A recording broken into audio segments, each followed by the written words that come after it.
Yesterday's prophecies, today's headlines. This is the Hal Lindsey Report. As I have noted before, the city of Damascus remains the oldest continuously inhabited city on the face of the earth. In all its long history, it has never been totally destroyed. Yet Isaiah predicts that in the last days, Damascus will be totally annihilated in a matter of moments.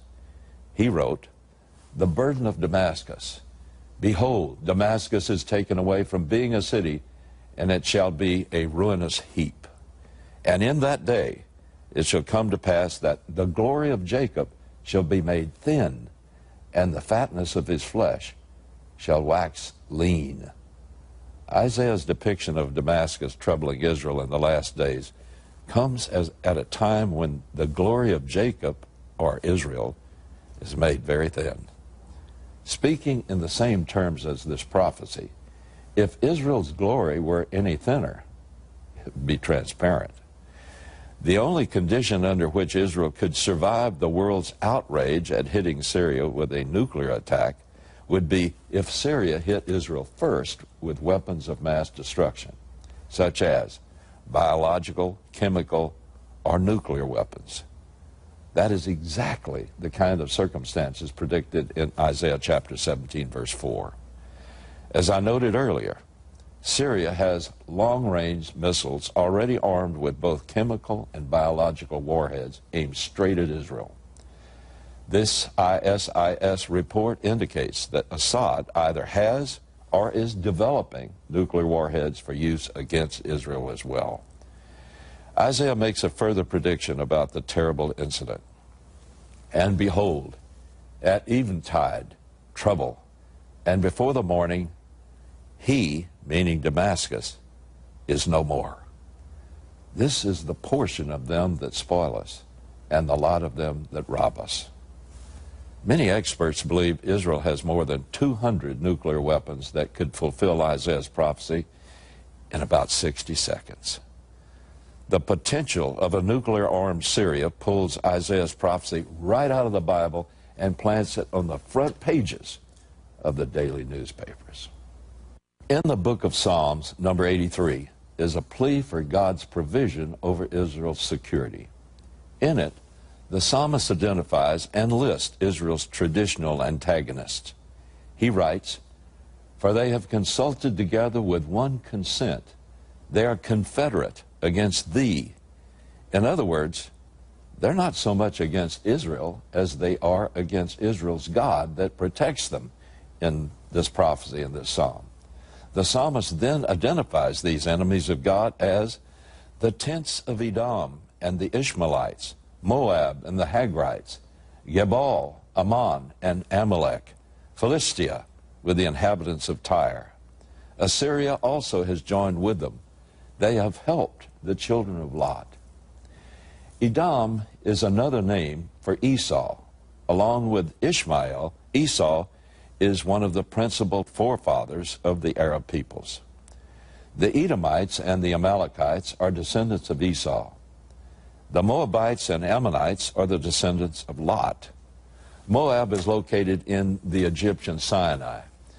Biblical Ammon is now central Jordan. The Hagrites are descended through Hagar, the mother of Ishmael, and the Hagrites are all the people that sprung from her. Here's where these ancient people are today. The Hagrites represent modern-day Saudi Arabia, the heart and soul of Islam. Gebal is the city of Jebel in Lebanon. Amalek and the Philistines are the modern place in Gaza, home to Hamas, by the way. And Ashur, today's Syria and Iraq, are to join in helping the children of Lot, which is Lebanon, home to Hezbollah. Syria is supplying and equipping Hezbollah and has styled itself as the protector of Lebanon and the children of Lot. Iraqi cities are racked with demonstrators demanding death to Israel and death to America as Israel's ally. The psalmist also identifies the particular target of the Edomite alliance. It's the choice pasture lands that surround Jerusalem. It is written, "Let us take for ourselves the pastures of God for a possession." So, what is the root cause of the Arab-Israeli war? It's possession of Jerusalem and the Temple Mount.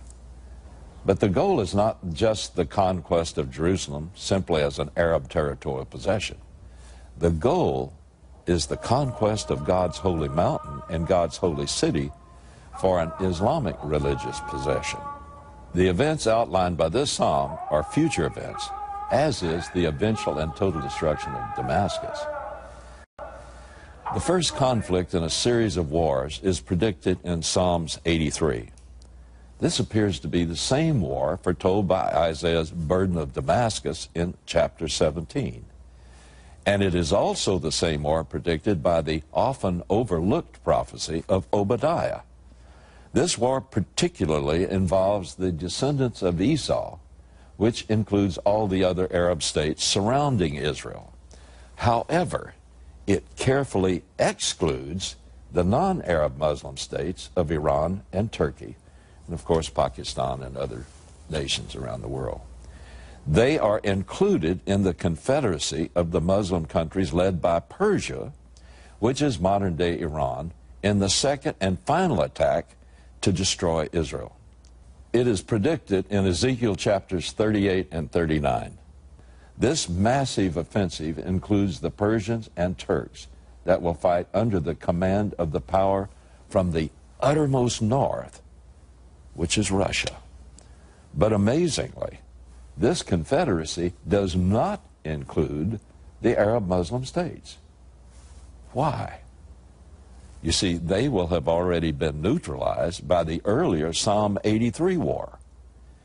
And even more amazing, Ezekiel names the people of modern Saudi Arabia as non-belligerent against the West and Israel at the time of this second war.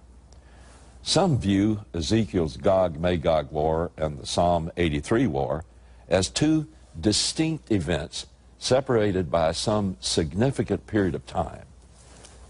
I believe that's correct, but I also believe that the Bible supports the conclusion that the two events are also separated by the rapture of Christians out of this world.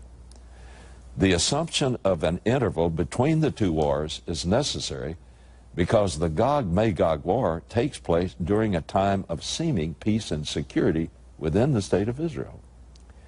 The war predicted by Psalm 83, Isaiah 17, and Obadiah appears as a decisive battle in the 4,000-year-old intergenerational conflict between the descendants of Esau and Jacob. But the prophecies about the Psalms 83 war indicate that when it is over, so is the Arab threat to Israel. The threats of the Muslim Arab nations in Psalm 83 sound like what we're hearing on TV and radio broadcasts from Damascus, Lebanon, Gaza, Tehran. And what appears to be taking place is the development of both of these enemy alliances simultaneously. Unquestionably, the declared goal of both of these alliances is the annihilation of the state of Israel. Neither the Bible nor Jane's Defense Weekly would give the Arab peoples named in Psalm 83 even a slim chance of surviving intact if Israel launched a retaliatory nuclear strike on their cities. And this very plan already does exist. Its code name is the Samson option. Israel has codified this a long time ago. It's a strategy already planned, prepared, and ready to launch if Israel is clearly in danger of being overrun and destroyed. But I believe what is more likely to happen is this. Syria will launch weapons of mass destruction against Israel, and the other surrounding Arab nations will attack. In retaliation, Israel will launch a nuclear strike on Damascus that will utterly destroy it. Then Israel, facing overwhelming forces on all sides, will strike back with strategic neutron battlefield missiles at the massed armies. Neutron weapons are unique in that they can be built to only destroy life in a pre-calibrated radius, usually a radius of about 1 to 5 miles. This would destroy the bulk of the attacking forces without making the entire region unlivable. The Psalm 83 scenario leaves Israel with that no Arab enemies within immediate striking distance capable of launching another war thereafter. This possible scenario would allow for the unusual existence of Israel described in Ezekiel 38 as a land of unwalled villages. The Israelis would be living in apparent peace and security. Now, though I can't be dogmatic on this interpretation, current events continue to suggest the finer details of the stages of war in the end times that eventually end in the mother of all wars, Armageddon. The important thing is that after such a horrible catastrophe, the world would be so terrified that they will cry out for a leader powerful enough to take over a one-world government and enforce peace. Just such a leader is predicted in Revelation chapter 13, verse 4. And it's at the very same time in history as we're looking at. So they worship the dragon, or Satan, who gave authority to the beast. And they worship the beast, saying, "Who is like the beast? Who is able to make war with him?" The dragon is Satan, and the beast is the Antichrist. It's clear from the exclamation of praise to the Antichrist that the terrified world sees the Antichrist as the deliverer from the horrible war they have just witnessed in the destruction of Damascus. I believe this person is alive and standing in the wings somewhere in Europe right now. He is only waiting for God to permit him to be unveiled to the world.